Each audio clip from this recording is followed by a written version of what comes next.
Yuk jalan sini. Oke.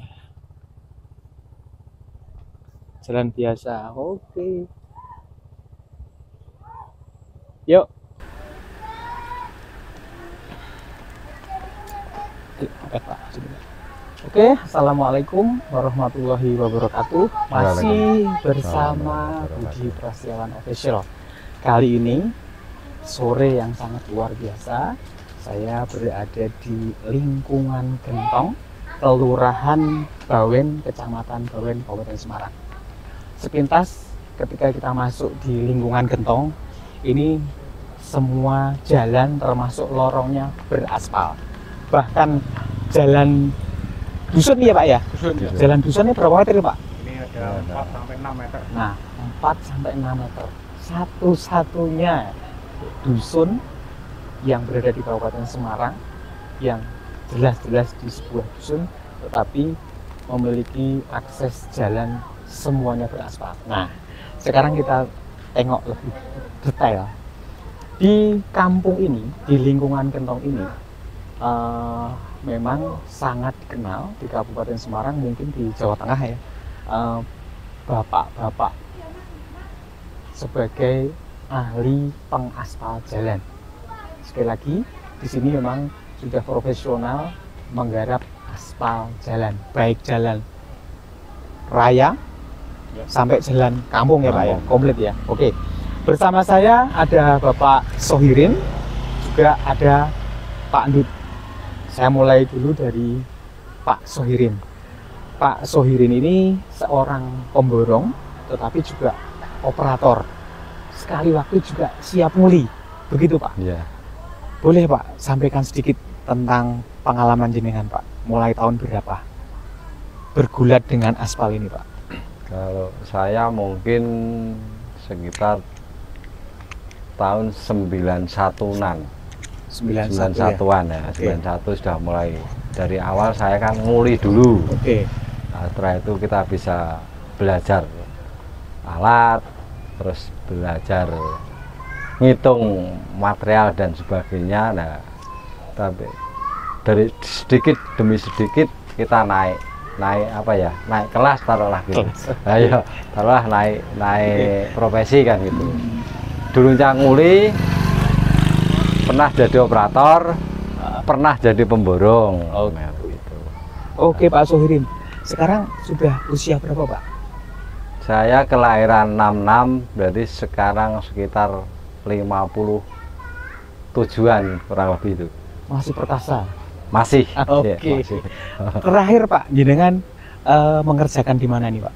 Saya terakhir waktu mau puasa kemarin di Kelurahan Truko. Truko Pabelan. Banding. Kecamatan Pabelan ya.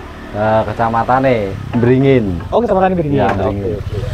Oke, sekilas tadi disampaikan oleh Pak Sohirin. Sekarang kita ke Pak Ndut. Moga Pak Ndut, jenengan memulai bergelut dengan aspal ini tahun berapa Pak? Saya itu sekitar 1993.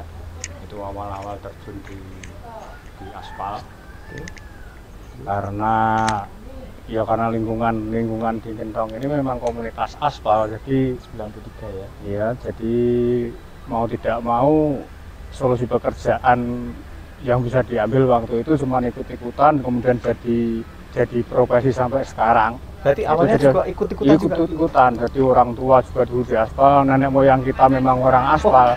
Jadi kita sebagai generasinya juga masih terjun di aspal, karena itu kan berkesinambungan terus.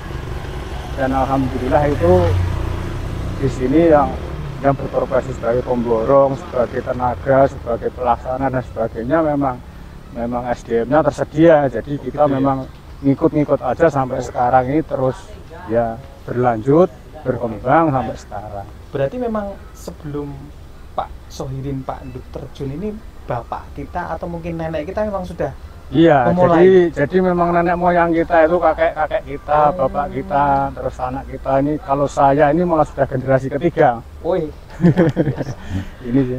wah ini luar biasa. Sahabat desa, sahabat kreasi, sahabat inovasi. Ini satu informasi yang sungguh luar biasa bahwa Pak Ndut dan Pak Sohirin ini generasi ketiga untuk bagaimana bergelut, tentunya berdasarkan step waktu ya Pak, dari kuli sampai sekarang memiliki silinder, Iya.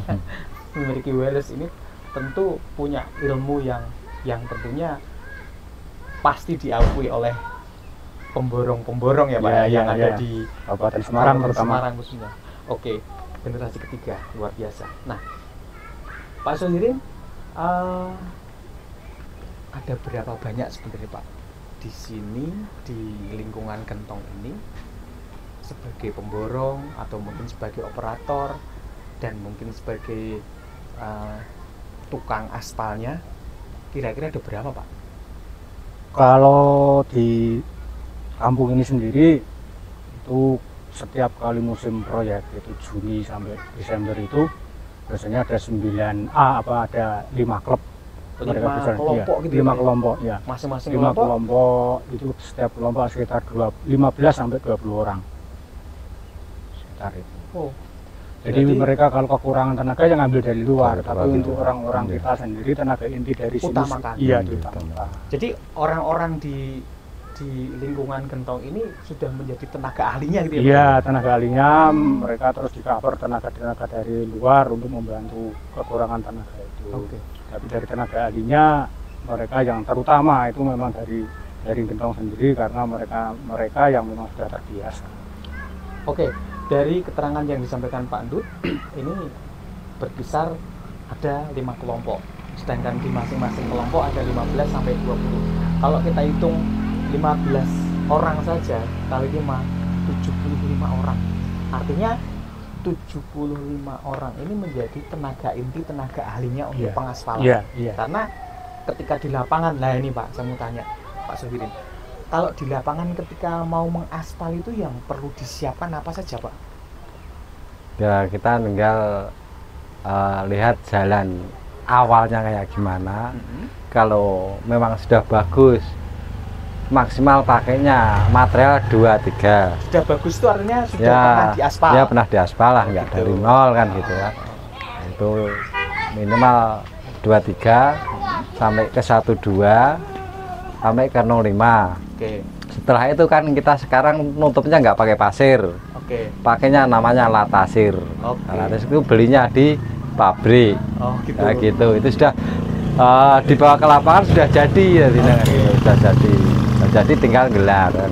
Kalau jalan itu benar-benar baru Pak, memulai Pak dari nol. Dari nol.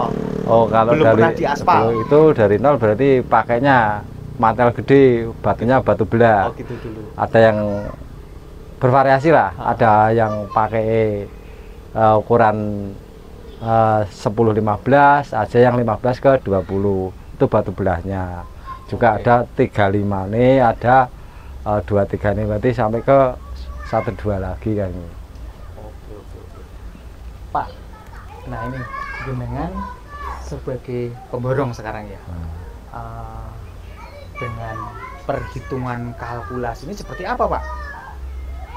Nah, kita kan Oke. tinggal material yang mau dibutuhkan, awalnya rapnya kayak gimana. Oh gitu ya. Setelah rap kita ketemu, lah itu baru bisa muncul ke harga. Oh, gitu. Kan harga. Oke. Harga itu sudah semuanya, kalau all inan kan semuanya kita. Oke. Jadi kalau all in ya memang sudah rapnya ada, terus timbul ke harga satuan kan gitu. Oke, sore hari ini dengan bertemunya dua bapak ini, saya berada di lingkungan Gentong. Mudah-mudahan ini nanti juga menjadi sebuah informasi bahwa ini loh orang-orang ahli aspal yang berdomisili di lingkungan Gentong ini, di Kabupaten Semarang khususnya, yang pernah menggarap Pak, sing paling jauh di mana Pak? Kalau saya paling jauh di Kecamatan Majenang, Jawa Tengah, tapi ujung kulon. Ujung Kulon. Iya, ujung barat. Pak Ndut? Kalau saya itu paling jauh perbatasan Tegal sama Pemalang. Tegal sama Pemalang. Ya orang-orang Ngapak pernah juga di Purbalingga. Oke. Ya namanya juga orang di peralatan di jalan. Dimanapun kita ada order ya kayak burung. Dimanapun kita hinggap. Oh, oke. Di mana order di situ kita tetap tancap gas. Iya, ya? tancap gas, iya. Oke, oke. Pak, ada enggak pernah mengerjakan medan yang sangat sulit? Terus sesulit apa itu? Ya terutama kalau sulit itu di tanjakan ya. Tanjakan ya? Ya di tanjakan Daerah mana itu itu, Pak? Atau daerah di- Wonosobo juga Oh, gitu. banyak yang tanjakan, Purworejo pun juga banyak yang tanjakan. Oke, oke, oke. Terus Banjarnegara hampir rata-rata tanjakan kan gitu. Oh gitu. Memang itu yang medan sulit, paling sulit yang tanjakan itu. Iya. Ya terutama kalau orang di peralatan, orang di jalan itu ketika mereka orang lokal mau mengambil kita dari luar kota, nggak mungkin dikasih tanah lapang, pasti dikasih yang Yang lereng, Oh, yang no. tanjakan seperti itu. Oh, Nggak gitu. mungkin kan yang enak diberikan uang, Iya, yang iya, susah dikerjakan sendiri. Dan Pasti, iya. jenengan semua sudah paham intinya begitu. Ya, Iya. kita Sudah harus persiapkan. Iya, Iya. kita sudah Oh. antisipasi seperti itu. Kita dipanggil ke sana itu nggak mungkin menikmati Iya, iya, iya. Yang enak. yang enak. Oh. Tetap menikmati tanjakan itu sudah pasti. Terutama di alat itu sudah pasti. Dan memang susahnya kita kerja di negeri orang secara panggilan memang seperti itu. Resikonya memang sudah pasti ketemu tanjakan, ketemu jurang itu sudah pasti. Oke, nanti sekilas kita akan tengok, kita tampilkan jalan-jalan yang ada di lingkungan Blundur ini. Gentong. Lingkungan Gentong ini hingga ke lokasi ganggang Lorong-lorong lah. sedikit.